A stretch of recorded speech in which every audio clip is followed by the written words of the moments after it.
Hello student, last class में अपन लोगों ने देखा था electric force between two point charge in vector form, और you can say Coulomb's force in vector form. लेकिन वो अपन ने वेक्टर फॉर्म में कब रिप्रेजेंट किया था? When there is no frame of reference given to you.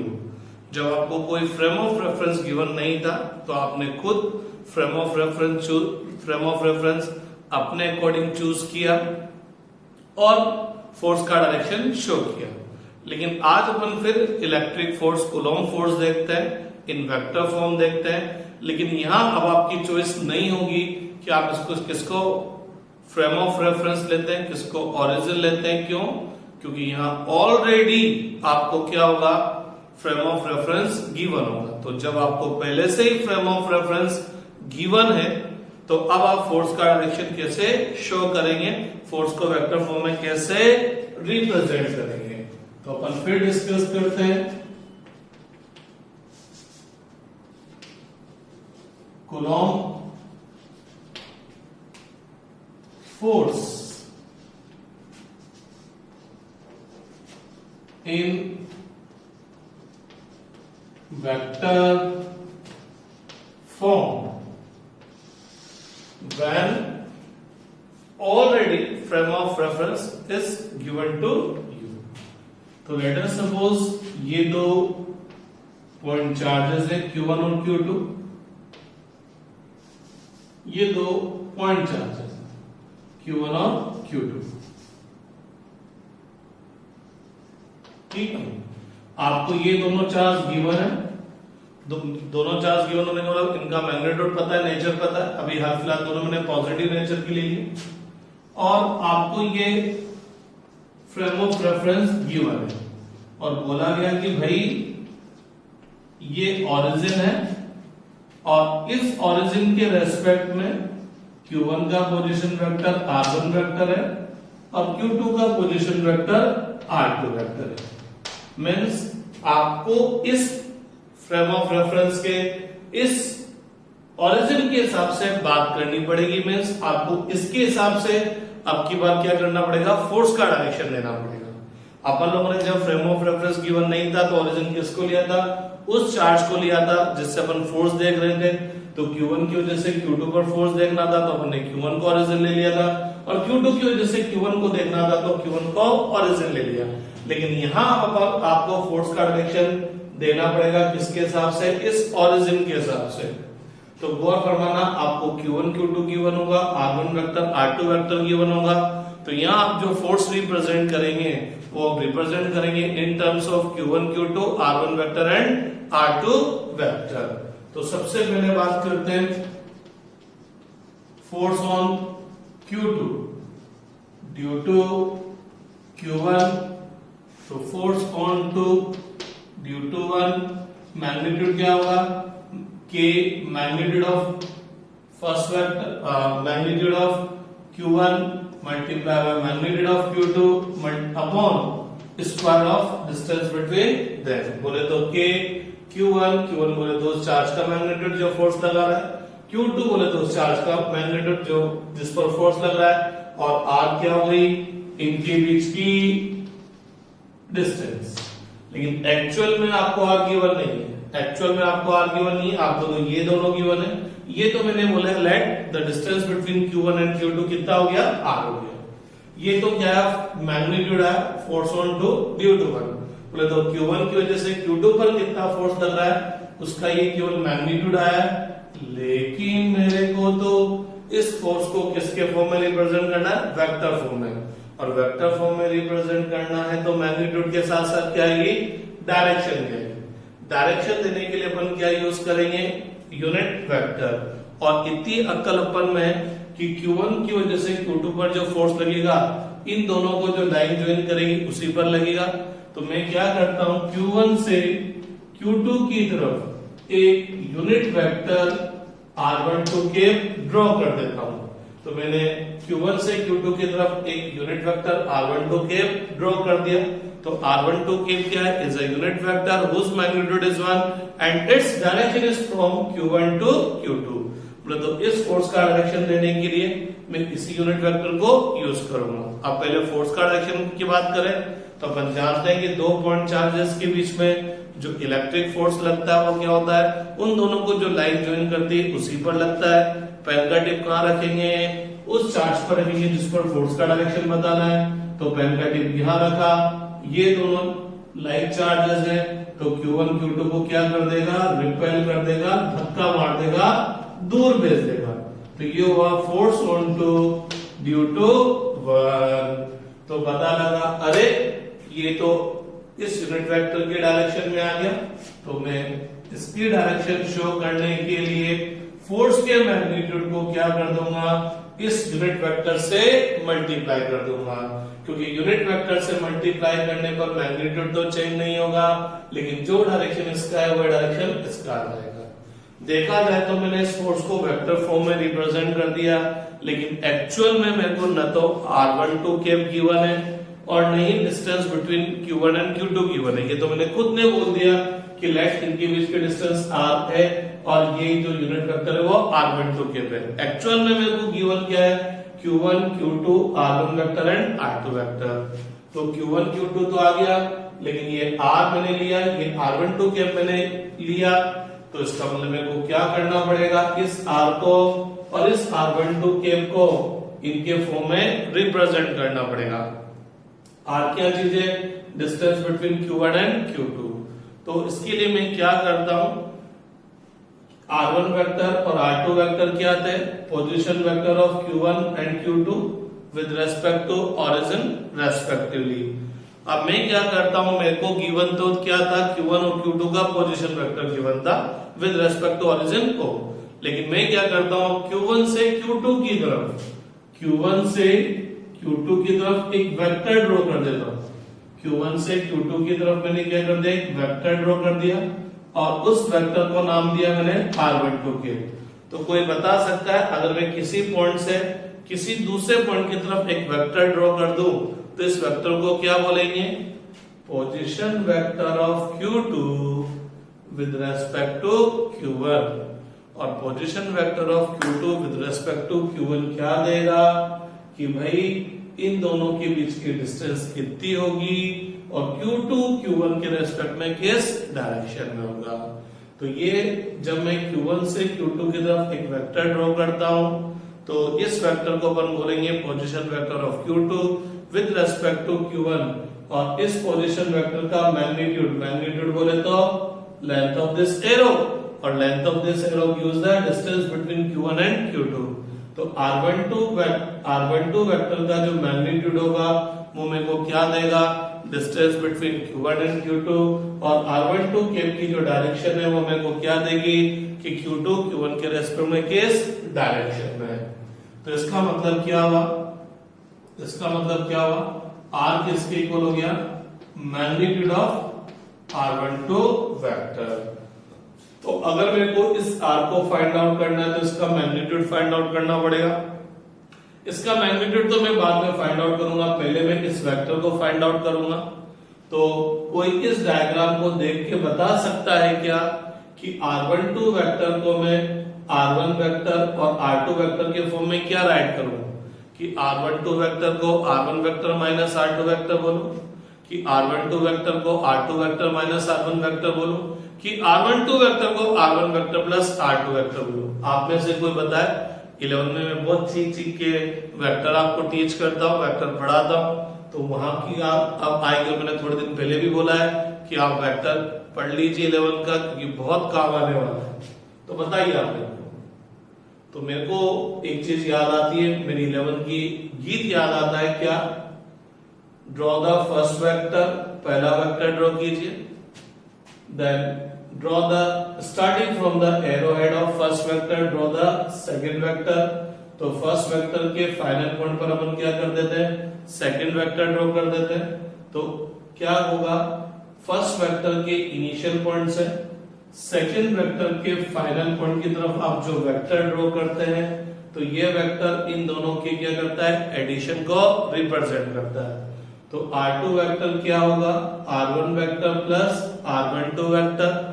तो जब R2 vector equal to R1 vector plus R12 vector है, तो R12 वेक्टर किसके इक्वल होगा? R2 vector minus R1 vector. तो R12 वेक्टर किसके इक्वल होगा? R2 vector minus R1 vector. तो R इक्वल टू क्या हो जाएगा? मॉडुलस ऑफ R12 वेक्टर, और मॉडुलस ऑफ R12 वेक्टर बोले तो modulus of R2 vector minus R1 vector. तो ये तो मैंने R फाइंड आउट कर लिया in terms of R1 and R2। अब मेरे को R12 केप भी फाइंड आउट करना पड़ेगा। तो R12 केप कैसे फाइंड आउट करूंगा? R12 cap is basically unit vector, और इसका डायरेक्शन किधर की तरफ है? अरे R12 केप की तरफ ही तो है। तो मैं बोल सकता हूं R12 cap is a unit vector of R12 vector. R12 cap इस R12 वेक्टर का यूनिट वेक्टर है, क्योंकि किसी भी वेक्टर का यूनिट वेक्टर क्या होता है? किसी भी वेक्टर का यूनिट वेक्टर क्या होता है? एक ऐसा वेक्टर जिसका मैग्नीट्यूड तो क्या रहे 1, और उसकी डायरेक्शन और जो वेक्टर गिवन है उसकी डायरेक्शन क्या होगी? सेम होगी। तो आपको याद होगा 11th नंबर ने पढ़ा था कि किसी भी वेक्टर का यूनिट वेक्टर फाइंड आउट करने के लिए क्या करेंगे? उस वेक्टर को डिवाइड कर देंगे उसके मैग्नीट्यूड से। जैसे मेरे को याद आता है for example A vector equal to 10 newton east एक वेक्टर है, क्योंकि किसी भी वेक्टर में मैग्नीट्यूड के साथ साथ क्या होती है? डायरेक्शन। तो अगर मैं किसी भी वेक्टर को उसके मैग्नीट्यूड से डिवाइड कर दूं तो मैग्नीट्यूड ऑफ ए वेक्टर कितना आएगा भैया? 10 ही आएगा। तो ये तो इससे कैंसिल हो गया। तो ऑक्टेन जो वेक्टर हुआ उसका मैग्नीट्यूड तो 1 हुआ, और ऑक्टेन वेक्टर बोले तो A vector divided by modulus of A vector. तो ऑक्टेन वेक्टर जो हुआ उसका मैग्नीट्यूड तो 1 हुआ, और इसकी डायरेक्शन वही आ गई जो कि ए वेक्टर की डायरेक्शन है। तो किसी भी वेक्टर का यूनिट वेक्टर क्या होगा? एक ऐसा वेक्टर जिसका मैग्नीट्यूड 1 हो और उसकी डायरेक्शन वही हो जो कि गिवन वेक्टर की है। तो किसी भी वेक्टर को उसके मैग्नीट्यूड से डिवाइड करते हैं, तो ऑक्टेन जो वेक्टर होता है वो इस वेक्टर का क्या कहलाता है? Unit vector. तो ए वेक्टर को मैं ए वेक्टर के मैग्नीट्यूड से डिवाइड करूंगा, तो ऑक्टेन वेक्टर का मैग्नीट्यूड तो 1 हुआ और इसकी डायरेक्शन वही होगी जो कि गिवन वेक्टर की है। ठीक है, और अपन सब जानते हैं इसको कैप से रिप्रेजेंट करते हैं, इसको कैप से रिप्रेजेंट करते हैं। तो इसका मतलब अगर मेरे को क्या करना है? R12 के जो कि R12 वेक्टर का ही यूनिट वेक्टर, तो अगर मेरे को R12 के फाइंड आउट करना है तो R12 के is a unit vector of R12 के। तो इसका यूनिट वेक्टर ऑब्टेन करने के लिए मैं क्या करूं? इस R12 वेक्टर में क्या कर दूं? इसी के मैग्नीट्यूड को क्या कर दूं? डिवाइड कर दूं। तो जब किसी वेक्टर में उसके मैग्नीट्यूड से डिवाइड कर देते हैं तो ऑब्टेन जो वेक्टर होगा वो इसका क्या कहलाएगा? Unit vector. और इसका यूनिट वेक्टर का मतलब एक ऐसा वेक्टर ऑब्टेन होगा जिसका मैग्नीट्यूड 1 होगा और इसकी डायरेक्शन वही होगी जो कि इसकी है। तो R12 vector upon R12 vector कहां गया? ये रहा। तो ये मॉडुलस ऑफ R12 वेक्टर है, तो ये भी क्या हो जाएगा? Modulus of R2 vector minus R1 vector. अब आप परमिशन दें तो इस R को यहां सब्स्टिट्यूट कर दो और इस R12 वेक्टर को भी यहां सब्स्टिट्यूट कर दो। तो force on two due to 1 क्या होगा? K Q1 Q2 upon R square. अरे R स्क्वायर को क्या राइट कर दो? Modulus of R2 vector minus R1 vector whole square, क्योंकि R स्क्वायर है, मल्टीप्लाई बाय R12 केप। तो R12 केप क्या हो जाएगा? R12 vector upon modulus of R2 vector minus R1 vector. तो F21 वेक्टर इक्वल टू क्या हो जाएगा? K Q1 Q2 upon R2 vector minus R1 vector के मॉडुलस का cube multiply by R12 vector. तो ये हो गया इलेक्ट्रिक फोर्स और Q2 due to Q1 in terms of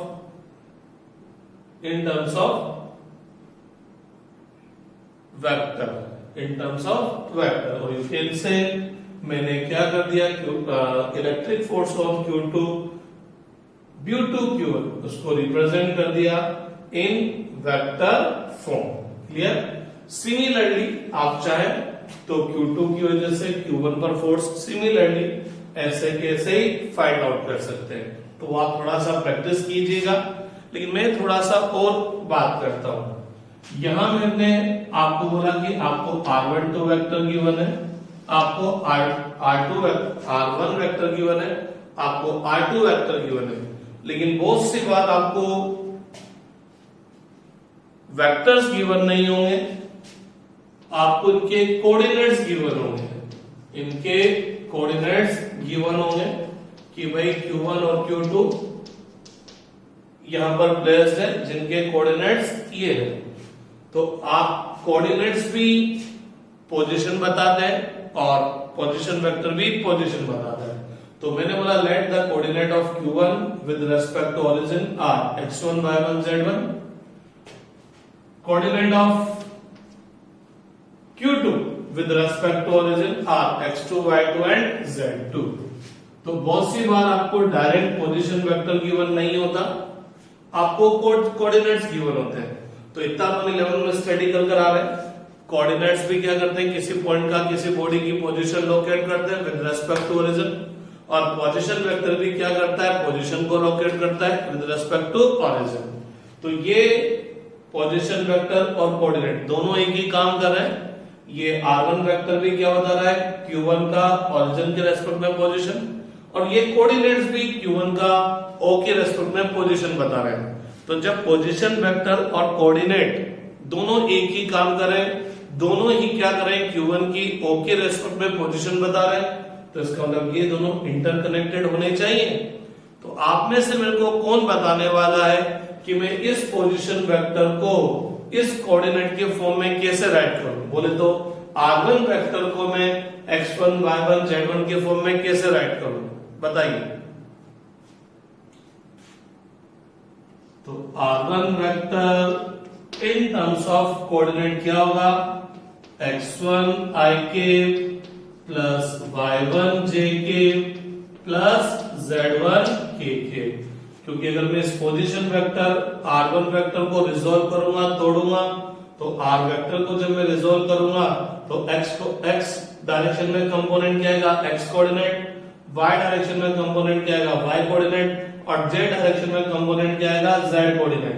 तो मैं किसी भी पोजीशन वेक्टर को कोऑर्डिनेट के फॉर्म में कैसे राइट करूंगा, R1 vector equal to x1 i k plus y1 j k plus z1 k k। Similarly R2 vector equal to क्या हो जाएगा, x2 i k plus y2 j k plus z2 k k। तो अगर आपको R12 vector find out करना है, R12 vector find out करना है, चलो ये राइट कर देता हूं। तो R12 वेक्टर किसके इक्वल था, R2 vector minus R1 vector. तो इसमें से इसको सब्ट्रैक्ट कर लेंगे, तो ये x2 minus x1 i k plus y2 minus y1 j k plus z2 minus z1 k k। और अब अगर मैं R12 वेक्टर का मैग्नीट्यूड फाइंड आउट करना चाहूं, R12 वेक्टर का मैग्नीट्यूड, R12 वेक्टर क्या है, यहां से यहां तक का ये वेक्टर, तो इसका जो मैग्नीट्यूड होगा वो क्या देगा, length of this arrow. Length of this arrow क्या देगी, distance between Q1 and Q2। तो distance between Q1 and Q2 क्या था, R बोले तो modulus of R12 vector, modulus of R12 vector बोले तो modulus of R2 vector minus R1 vector. तो आप में से मेरे को कौन बताने वाला है कि अगर आपका vector rectangular component perpendicular component में गिवन है, तो इसका जो मैग्नीट्यूड होगा इनके टर्म में कैसे गिवन होगा, under root x2 minus x1 whole square plus y2 minus y1 whole square plus z2 minus z1 whole square. तो आज बहुतों की प्रत्यंगुल होगी, क्योंकि वेक्टर आ गया आज, और ढंग का वेक्टर है, डंडा का नहीं, अगर 11 में अगर आपने पोजीशन वेक्टर ढंग से पढ़ा हुआ है, मैं बहुत चीख के बोलता, बहुत गीत गाता था भैया 12th में बैंड बज जाते, तो जिनने 11 ढंग से पढ़ी होगी उनको तो कोई खास बात नई बात लगी ही नहीं होगी कि कोई ये नई बात की। लेकिन जो 11 में हवा में उड़ा गए ना, तो वो थोड़े से तकलीफ पाएंगे।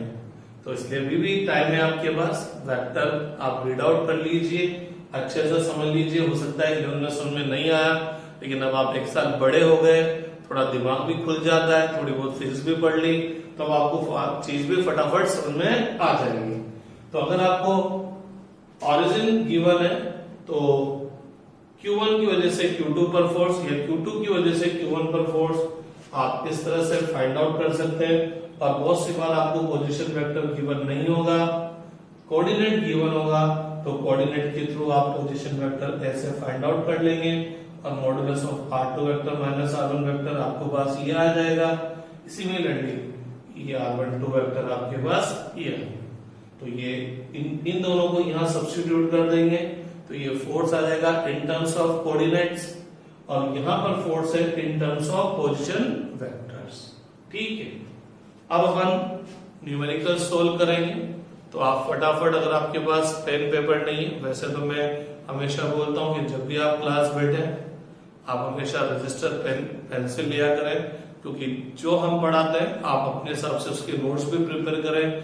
ऐसा नहीं है कि सर जब पीडीएफ प्रोवाइड करेंगे या बुकलेट प्रोवाइड करेंगे तभी हम पढ़ेंगे, नहीं, आपके खुद के अपने नोट्स प्रिपेयर होने चाहिए जब हम आपको टीच कर रहे हैं। तो अगर जिनके पास भी अभी भी रजिस्टर कॉपी नहीं है, वो रजिस्टर कॉपी अरेंज कर ले, क्योंकि अब अपन क्या सोल्व करेंगे, न्यूमेरिकल सोल्व करेंगे। ठीक है,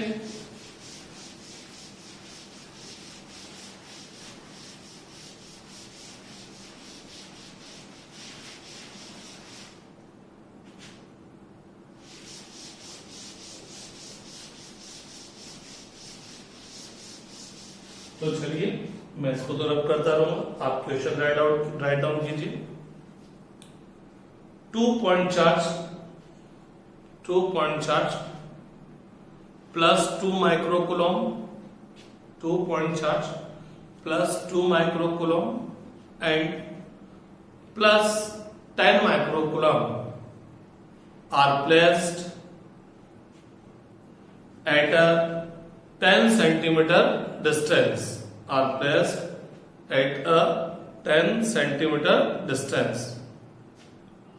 Find the electric force between these two charges. Find the magnitude of electric force between these two charges.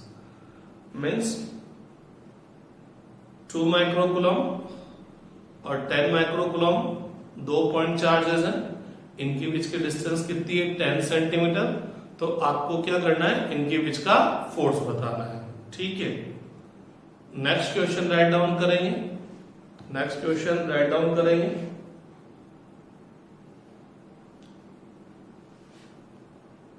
Electric force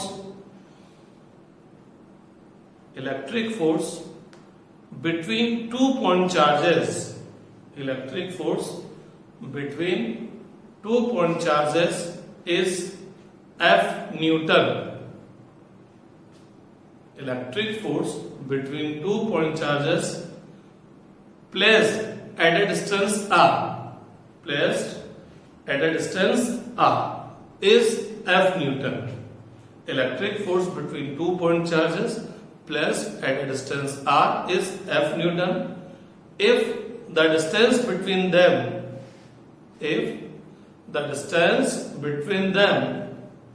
become 2f,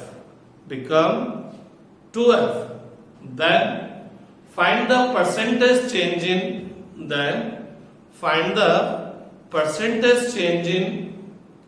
electric force between them. Then find the percentage change in electric force between them. Means क्या है, दो point charge जो r distance पर स्थित है, उनके बीच में electric force कितना लग रहा है, F न्यूटन। तो दो पॉइंट चार्जेस है जिनके बीच का डिस्टेंस r है, उनके बीच का इलेक्ट्रिक फोर्स कितना लग रहा है, F न्यूटन। अब अगर अपन उनके बीच के डिस्टेंस 2r कर दे, बोले तो डबल कर दे, तो अगर अब उनके बीच के डिस्टेंस 2r हो जाए तो आपको क्या करना है, उनके बीच का जो इलेक्ट्रिक फोर्स है उसके अंदर परसेंटेज चेंज बताना है कि अब इलेक्ट्रिक जो फोर्स लग रहा है और पहले वाला जो लग रहा था उसमें कितने का परसेंटेज चेंज हो गया। तो 2 पॉइंट चार्जेस है जो r डिस्टेंस पर है, उनके बीच में इलेक्ट्रिक फोर्स कितना है, F है। अगर मैं उनके बीच की डिस्टेंस डबल कर दूं, 2r कर दूं, तो मेरे को बताना है परसेंटेज चेंज इन फोर्स कि बल्ब में फोर्स के अंदर कितना परसेंटेज चेंज हुआ। Next question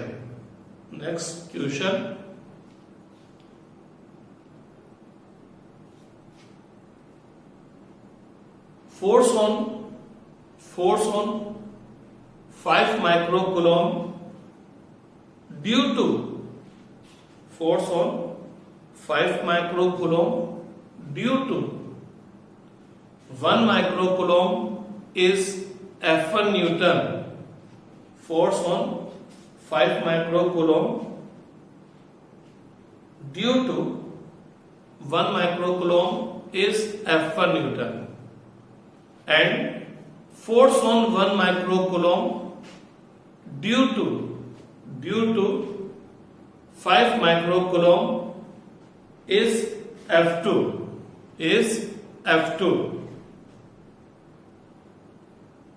Find F1 upon F2.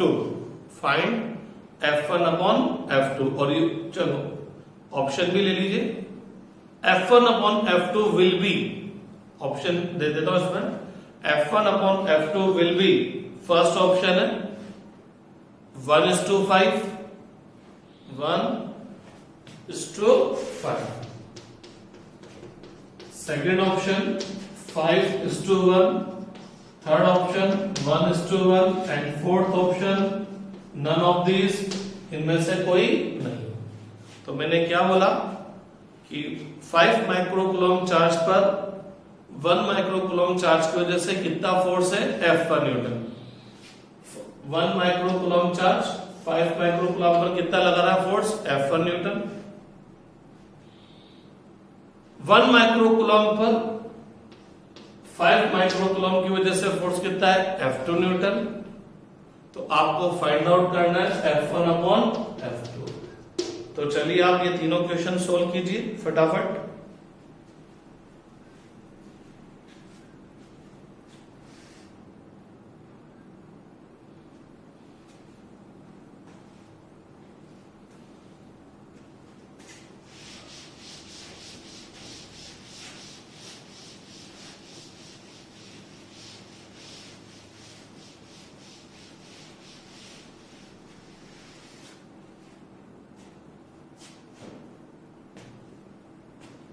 तो चलिए फर्स्ट क्वेश्चन सोल्व करते हैं।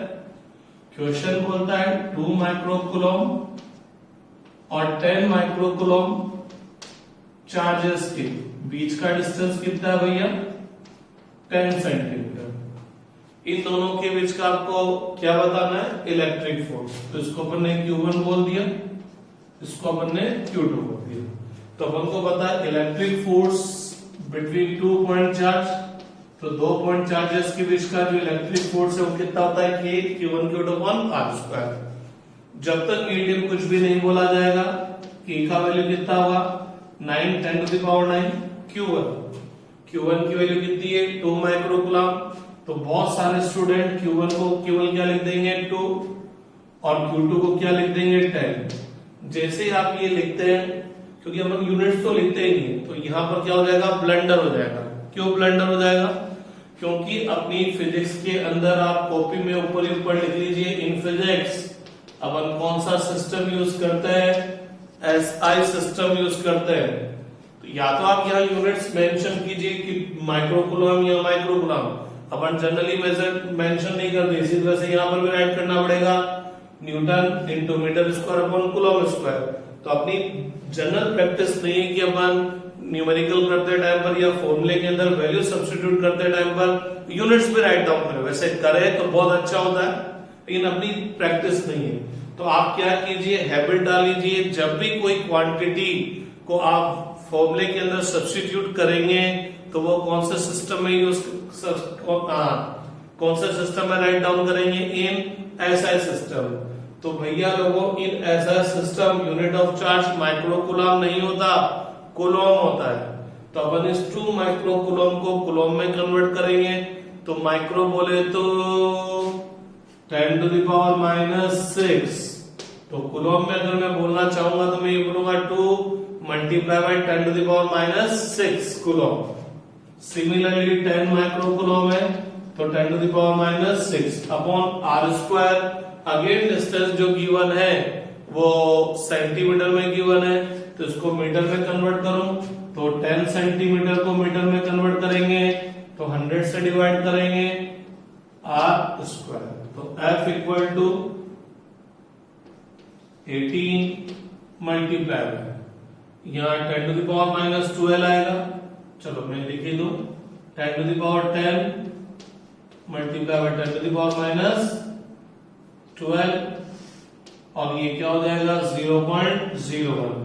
0.01 में डेसिमल हटाएंगे तो 100 ऊपर गया। तो 10 to the power 10 100 10 to the power 2 तो ये कितना हो जाएगा 10 टू द पावर 12 और ये भी 10 टू द पावर -12 है। तो 10 टू द पावर कितनी हो जाएगी 0। तो F का वैल्यू कितना आ जाएगा 18 न्यूटन। अरे भैया बेस 7 तो पावर सेट हो जाती है ना, कोई नई बात थोड़ी बता रहा हूँ। तो फोर्स कितना आ गया 18 न्यूटन। ठीक है, आप राइट डाउन कर सकते हैं फटाफट। अब अपन सेकंड क्वेश्चन सोल्व करते हैं। अपन सेकंड क्वेश्चन सोल्व करते हैं।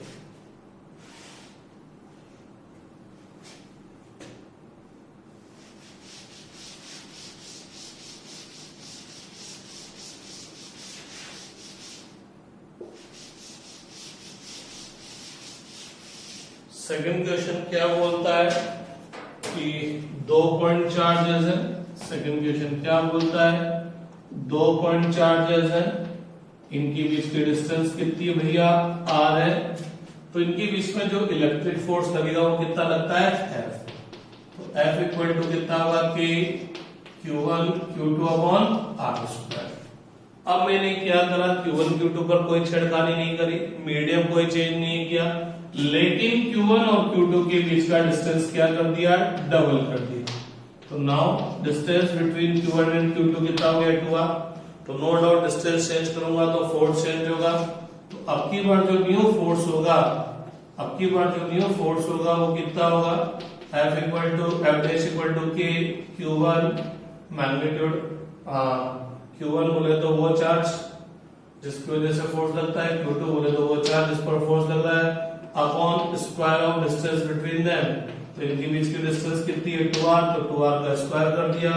तो F डैश इक्वल टू कितना हो गया K Q1 Q2 2R का होल स्क्वायर करेंगे तो कितना हो जाएगा 4R स्क्वायर। कितना हो जाएगा 4R square K Q1 Q2 upon R square. अरे K Q1 Q2 upon R square, इसका मतलब जो F डैश है वो कितना हो जाएगा F बाय 4। अरे इस पूरे की जगह लिख दिया।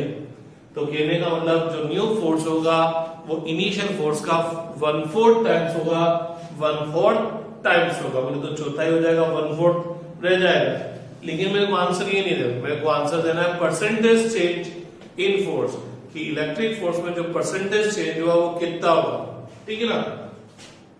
तो मैं आपको एक चीज बोलता हूं, परसेंटेज चेंज, परसेंटेज चेंज किसी भी चीज के अंदर परसेंटेज चेंज फाइंड आउट करना नहीं। चलो सिंपल काम करते हैं, सिंपल काम करते हैं।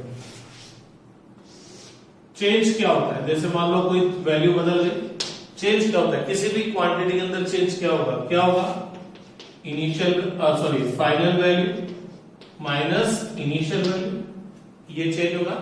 जैसे मान लो अभी किसी रोड की लेंथ 10 मीटर है, खींच के 12 मीटर कर दी तो चेंज इन लेंथ कितना होगा 12 माइनस 10 होगा। ठीक है कि नहीं बात clear. Percentage change, percentage change क्या होगा, चेंज कितना चेंज हुआ upon initial value multiply by 100%।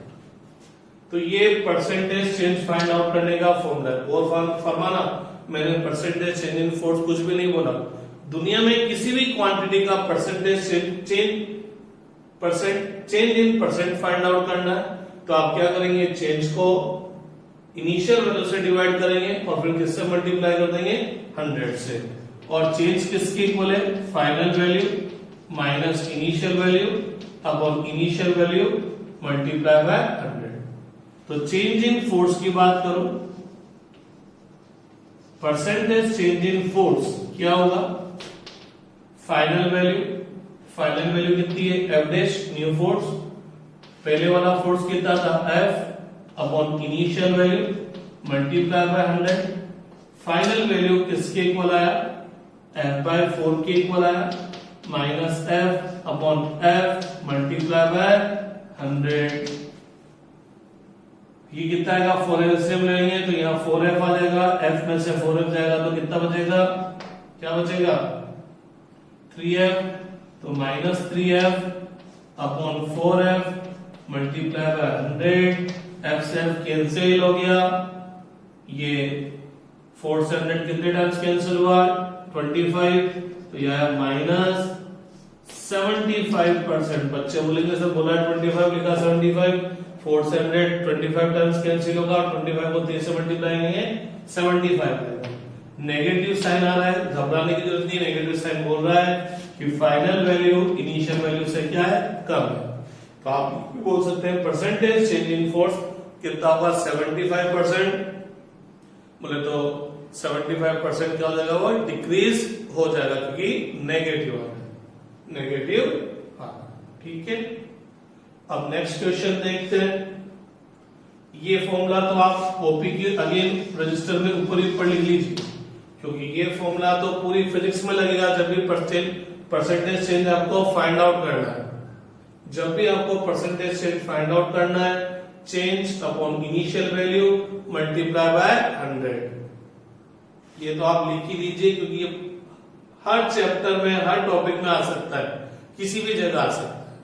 ठीक है, चलिए अब बात करते हैं, क्या ये 1 माइक्रोकूलम चार्ज है, ये 5 माइक्रोकूलम चार्ज है।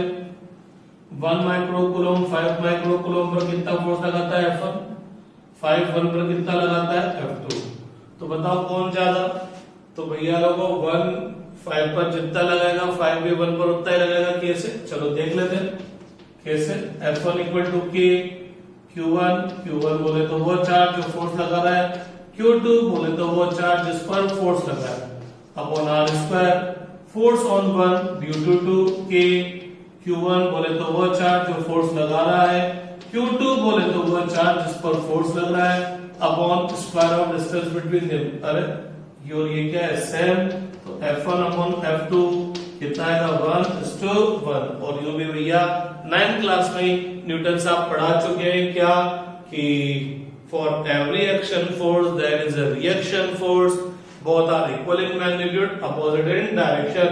तो 1 5 पर जितना फोर्स लगाएगा 5 भी 1 पर उतना ही फोर्स लगाएगा। मैग्नीट्यूड में तो वही होगा, डायरेक्शन में जरूर क्या हो सकता है, अपोजिट हो सकता है, हो सकता नहीं अपोजिट होता है। ठीक है, अब चलिए एक और क्वेश्चन सोल्व करेंगे अपन लोग, एक और क्वेश्चन सॉल्व करेंगे। तो लिखिएगा,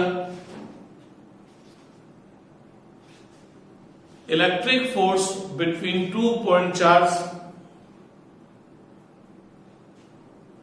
electric force between 2 point charge in air or vacuum, in air or vacuum is F Newton, is F Newton. Now a dielectric medium, now a dielectric medium whose dielectric constant is 6. Now dielectric medium whose dielectric constant is 6 is placed between the charges, is placed between the charges, then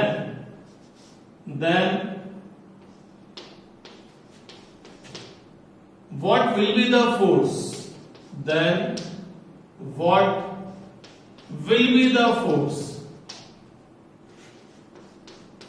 between the charges. तो question क्या है, 2 point charges है, उनके बीच में जो force लग रहा है वो कितना है, F न्यूटन है। ये कब है, जब उनके बीच में क्या रखा हुआ है, एयर और वैक्यूम। तो 2 पॉइंट चार्ज एयर और वैक्यूम में प्लेस्ड है, रखे हुए, उनके बीच में लगने वाला फोर्स कितना है, F न्यूटन है। अब अगर अपन उन दोनों चार्जेस के बीच में से, उन दोनों चार्जेस के बीच में क्या कर दे, डाइलेक्ट्रिक मीडियम प्लेस कर दे, जिसका डाइलेक्ट्रिक कांस्टेंट परावैद्युतांक कितना है, 6 है। तो अब इनके बीच में क्या करना है, आपको फोर्स बताना है। अब इनके बीच में आपको फोर्स बताना है। तो जब एयर और वैक्यूम था तो फोर्स कितना था, F, और जब डाइलेक्ट्रिक मीडियम प्लेस किया जिसका डाइलेक्ट्रिक कांस्टेंट परावैद्युतांक आपेक्षिक विद्युतशीलता 6 है, तब आपको बताना है इनके बीच में का फोर्स। तो बताओ इनके बीच का फोर्स कितना होगा, कितना होगा, F/6, क्योंकि अपन ने पढ़ा था कि मीडियम में जो फोर्स होगा, एयर और वैक्यूम में जो फोर्स होगा, उसका कितना टाइम्स होगा, 1/εr टाइम्स। और εr क्या होता है, रिलेटिव परमिटिविटी या डाइलेक्ट्रिक कांस्टेंट बोलते हैं पर इसको। तो डाइलेक्ट्रिक कांस्टेंट की वैल्यू कितनी है, 6, तो F/6 हो जाएगा। चलिए एक और क्वेश्चन सोल्व कीजिए। The value of dielectric constant for any medium can be,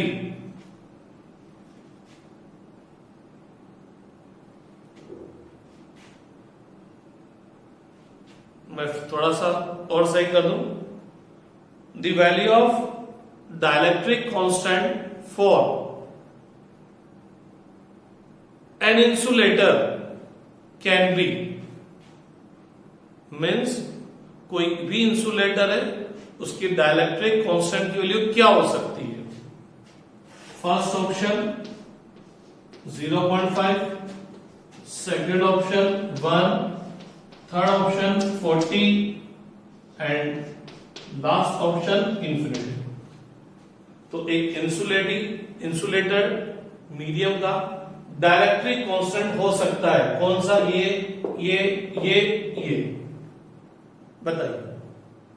तो कौन सा आंसर आएगा, पहला चेक कर लेते हैं, 0.5। तो शायद मेरे को एक बात याद आती है कि dielectric constant for any medium कितना होता है, 1 से लेकर कहां तक होता है, इनफाइनाइट। तो 1 से तो कम हो ही नहीं सकता। 1 किसके लिए होगा, एयर और वैक्यूम के लिए। इंफिनिटी किसके लिए होता है, कंडक्टर के लिए। तो डाइलेक्ट्रिक मीडियम के लिए, इंसुलेटर्स के लिए डाइलेक्ट्रिक कांस्टेंट कहां से कहां तक हो सकता है, greater than 1 but less than infinity. तो मेरे को यहां एक ही ऑप्शन दिख रहा है जिसकी वैल्यू ग्रेटर देन 1 है बट लेस देन इंफिनिटी। तो आज इतना सही पढ़ते हैं। अभी तक तो अपन ने केवल क्या देखा है, फोर्स बिटवीन 2 पॉइंट चार्ज, लेकिन कल से आपके सिस्टम में 2 पॉइंट चार्जेस की जगह 3, 4, 5 बहुत सारे डिस्क्रीट पॉइंट चार्जेस आ सकते हैं। तो आपको क्या करना पड़ेगा, किसी एक पर्टिकुलर पॉइंट चार्ज पर फोर्स फाइंड आउट करना पड़ेगा। और उसके लिए, क्योंकि थ्योरी का तो कोई खास काम नहीं, थ्योरी तो 10 मिनट की है, 10 मिनट में नहीं 5 मिनट की है, मेन जो कुछ है वो न्यूमेरिकल्स है। तो वहां पर आपको किसी भी एक चार्ज पर फोर्स देखने के लिए क्या करना पड़ेगा, इसकी वजह से फोर्स देखना पड़ेगा, इसकी वजह से फोर्स देखना पड़ेगा, इसकी वजह से फोर्स देखना पड़ेगा, और सबको क्या करना पड़ेगा, ऐड करना पड़ेगा। और फोर्स भैया वेक्टर क्वांटिटी है, सिंपल ऐड नहीं कर सकते। तो इसलिए आपको कल से वेक्टर एडिशन आना चाहिए, और सबसे अच्छा मेथड रिजोल्यूशन मेथड।